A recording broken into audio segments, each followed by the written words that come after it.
Hi, this is Gail with Beaded Jewelry Diva, and today we are going to learn how to do this stitch. This is the Cellini spiral version of the Russian spiral. Now I'm going to assume that you know how to do the regular Russian spiral already. So if you don't, then stop. I will put in a link to my regular Russian spiral video. Go watch it, learn it, and then come back to watch this one. So you will learn how to make this stitch, and you will also see some other projects or other items that I made. If you like this video, please give it a thumbs up and subscribe. And also, I want you to vote. I want to ask you, do you want to see another video on Russian spiral using this method? So leave a comment below if you'd like to, and let's go ahead and get started. For supplies, we'll need the following. You will need some size 15 seed beads, some size 11 seed beads, again some size 11 seed beads, size 8 seed beads, size 8 seed beads, and then we finish up with some size 6 seed beads. I have a thread, excuse me, I have a needle which is size 11, and I have it strung with fireline. I think I have 8 pounds this time, but you can use 6 pounds. And then you'll need some sort of scissors, etc. I began by picking up my beads that I'm going to use. I'm going to use my 3 15s first, then 1 of this purple size 11s, 3 pink size 11s, 1 of the, I don't remember what color green it is, of the size 8s, and then 3 of these size 8s, and then 1 size 6. So that's what I picked up, and I've already put on a stop bead. But what I'm going to do is I'm going to make a loop, and I'm going to go back up through the size 15s and the 11s, etc. I'm going to go ahead and just loop through. And remember, you're going to skip the stop bead. I know you already know that, but thought I'd throw it in there anyway. And one hint for this, it's always best for this particular type stitch to use rounded seed beads and not the ones that are like hexes or whatever, unless it's for to put in the place of the size 6. And the reason being is if you do that, it ends up looking kind of messy. But we'll talk about that later maybe.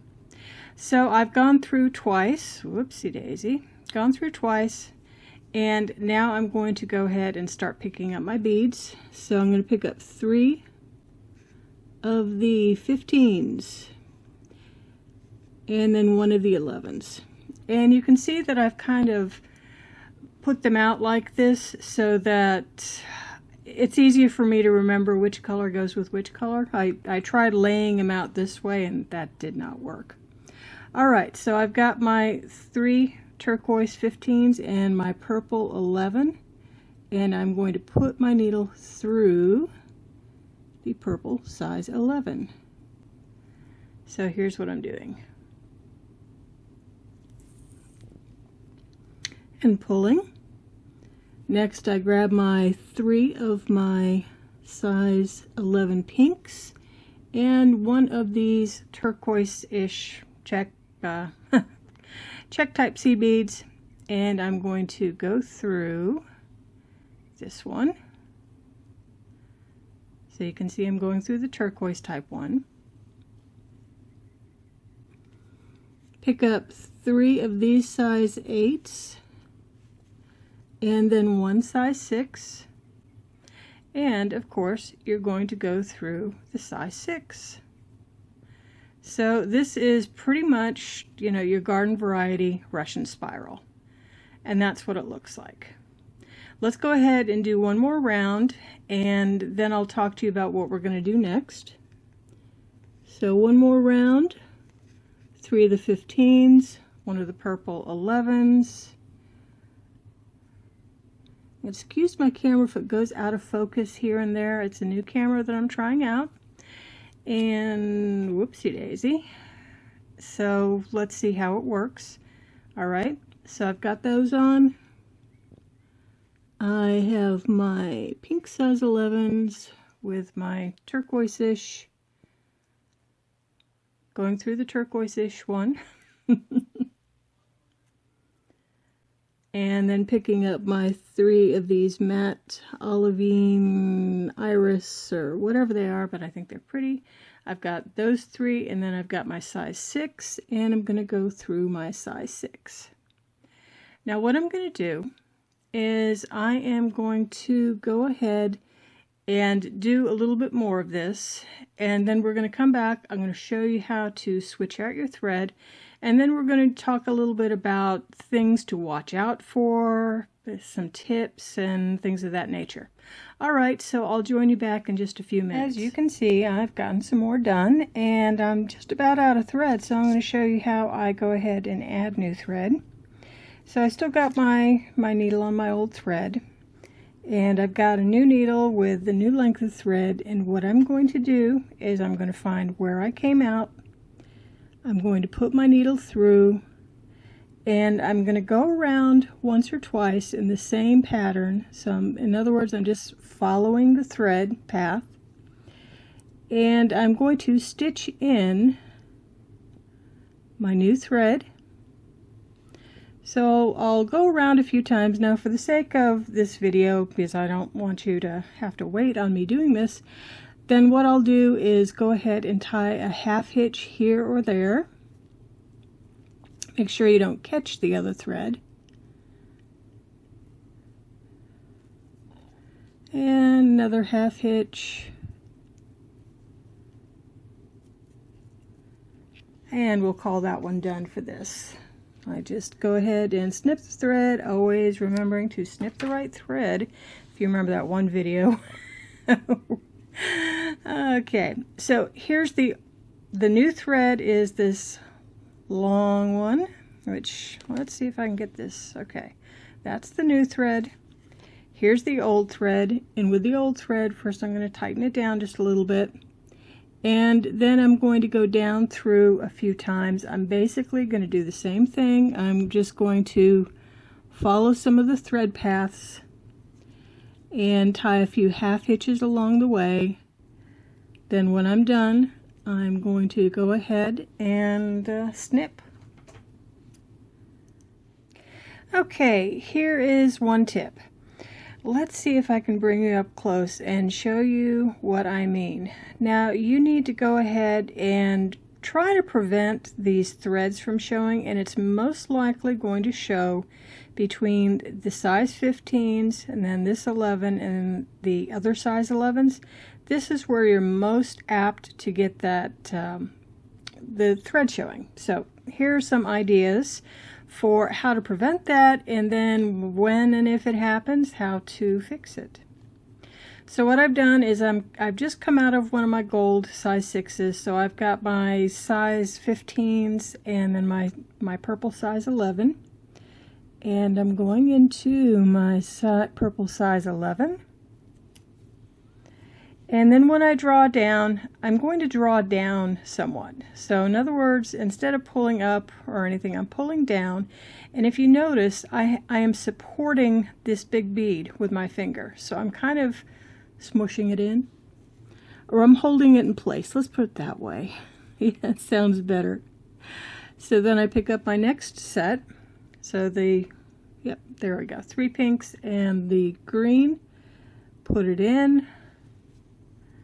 Pull tight, move your finger over, draw down, pick up the next set. And you're going to keep on doing it this way. So get it in the size 6, pick it up, draw down, and continue. So that is how it helps to have your thread hidden.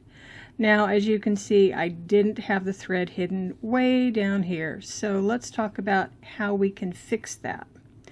Now, normally what I would do is I would end this thread and start up a new one when I'm talking about doing this. But for the sake of this, I'm just going to show you how to do it. So what I do is I'm going to go down through these until I hit my size 11, my purple one, in this case. So pull tight And then you see this next one. Let's get you real close up. Ooh. Gotta love this new camera. Okay, so you can see I am coming in through the back and down. So pulling tight. I'm coming back down through the next one. So I'm down through the next one. Pulling tight, trying not to tangle my thread. So let's see. So you can see what I'm doing is I'm trying to tie these together. And just continue doing this. Just continue the drawdown. Now I'm going to go ahead and again I'm going to show you real quick some of the thread that's been showing. For example, here's a good example. This is what we don't want to have happen, and this is what the drawing down is going to help do it. And also what it's going to help do is you can see that I definitely have a change in size on the spiral, but because I've got this thread showing, it's making it appear wider than it really is.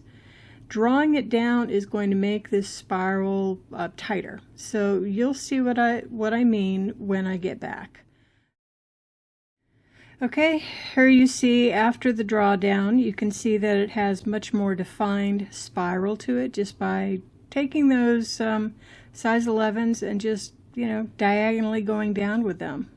And like I said, normally when I do something like that, I will go ahead and start off with a new length of thread. I'll, you know, end whatever I'm doing, start off with a new length of thread. And a good idea is to put in a few half hitches along the way, just so you can make sure that you stay tight. So here's this. Now let's talk about some other options.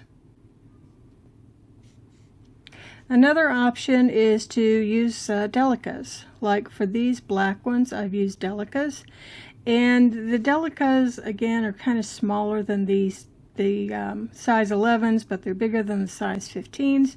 But this gives it just a little bit more of an open look to it, more of a, I'm not sure what you'd call it.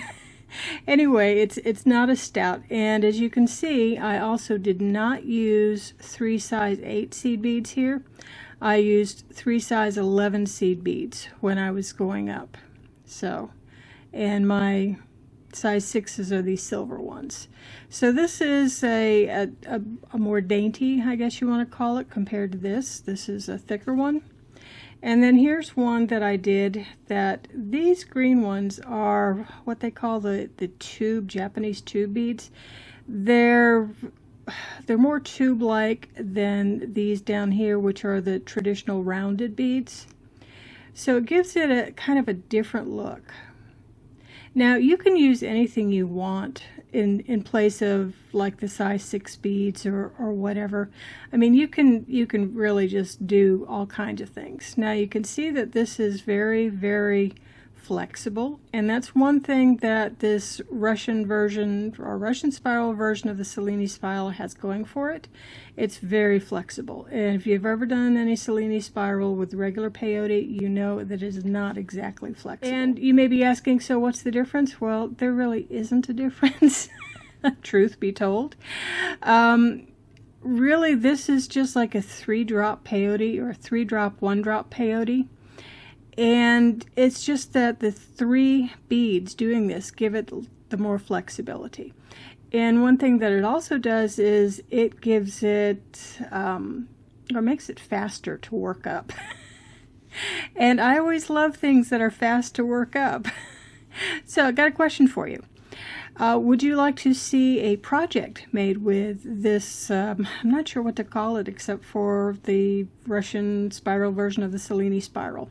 Anyway, would you like to see me do a project? And if so, would you like to see a bracelet, a necklace? What would you like to see? Why don't you go ahead and put down what you'd like to see anyway in the comments, and that would be great. So anyway, this is Gail signing out, saying hope you had a wonderful time learning how to do this. If you've enjoyed this video, please give it a thumbs up, subscribe to my YouTube channel so you never miss another video, and meanwhile, Happy beading! Bye!